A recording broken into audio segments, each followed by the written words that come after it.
అందరం ఒక దగ్గరికి వస్తాం. అంటే శ్రావణ మాసంలో మాకు ఒకటి వానలు కొడతాయి కదా, అందు గురించి అలాంటి కథలు జరిగాయి. ఆ 2 నెలలు పుట్టిగా ఉంటాం. ఈ తర్వాత మళ్ళీ ఊళ్ళ మీద పోతాం.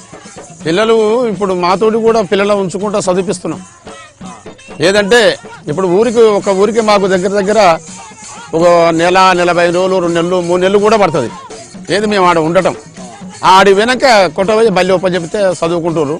అట్లా కొంచెం పెద్దోళ్ళు అయినాక తెలివి వచ్చినాక ఇక్కడ నా హాస్టల్లల్లా లేకపోతే ఆయన చదువద్దు అనుకుంటే ఇంకా మా దాంట్లో ఉంటారు.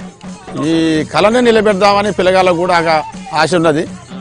అప్పటి నుంచి ఇప్పటి నుంచి వాళ్ళు మంచిగానే మాతోటి వాళ్ళు తెలివి వచ్చిన కాంచెలు చెప్తారు కాబట్టి వాళ్ళు కూడా ఇళ్ళని అవతల ఉద్యోగాలు అవి వచ్చినాడు మనం చిన్ననాడు కానీ అవతల పంట పైరు ఎద్దు ఎగసము భూమి జాగలు ఏమి లేవు.